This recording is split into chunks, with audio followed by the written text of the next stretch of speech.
Hello, I'm Roland. I'm from the Philippines. In the early years of 2000, I became aware of global warming and knew back then the warming is only going to accelerate, causing different kinds of catastrophe. So I ventured on projects on renewable energy as an alternative source of energy to the burning of fossil fuels that results to unrecoverable CO2 emissions. Among these projects is a wood gas boat. And here's its short story. As global warming intensifies and accelerates, shipping ports will be likely submerged. Due to sea level rise, many ports around the Philippines will be useless. Superstorms and superfloods could bring down infrastructures and cause gasoline supply disruptions, aside from destroyed roads and bridges that would isolate and make parts of the islands inaccessible. How then can rescue operations done for far-flung, inaccessible places in the Philippines? Is it possible to construct a boat with ordinary tools and power it with not just gasoline but with wood in a system called wood gas engine? There was a time, especially during World War II, and most especially in Europe, Sweden and in Germany, that no less than 1 million vehicles, cars, trucks, farm tractors, were converted to run on wood, since in the war, gasoline is a precious and scarce commodity in Europe.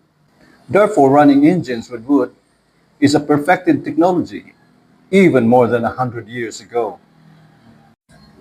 A tree fell near my house. I decided to make a boat from it. I then spliced the tree into planks. I then converted a copra dryer and attached to it a wood kiln to dry the planks. Using a wooden boat construction plan from a wooden boat building book sent to me by a favorite student from the US, and together with some neighbors, started making the boat from the plan. I followed a plan that's similar to this shown, a 39-footer cruiser. This cruiser could easily carry 7 to 10 tons of cargo of people and rescue supplies, and it's cheap to run, cruising a respectable 7 knots at 10 horsepower required power. The boat took shape in 9 months, with many neighbors helping in the carpentry work. I then mounted a wood gas generator that I used to run a 4-tonner ice plant. The engine that drove the compressor and condenser is a Toyota 5R gasoline engine fed by the wood gas generator through a pipeline. The ice plant operates all day and night to produce 60 20-liter cans of ice daily, proving the reliability and dependability of wood gas-powered engines. Finally, on the day of launching, my good neighbors were all too eager to push the boat to the sea. They were paid by a good meal consisting of a lot of rice with mongo minced with pork.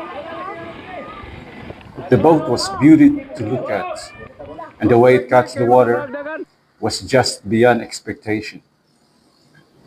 So with a few of my friends, we took Reina, the wood gas boat, for several joyful sailing around Murcielago Bay.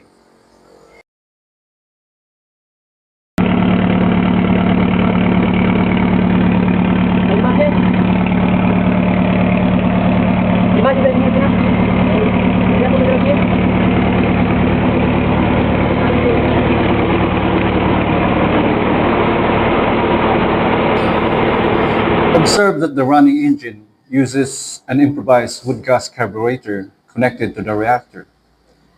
We were making 6 knots at 4 kilos of wood per hour. 6 knots seems to be its speed length optimal speed, considering it's a deep keel displacement boat. Imagine for a moment transporting 10 tons of goods, 6 knots or 10 kilometers in an hour for just 4 kilos of wood.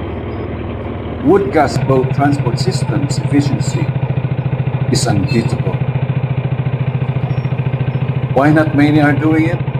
It's really very strange. So if you're in Mindanao and you're loved ones are in Cebu, how do you rescue them when all systems are down?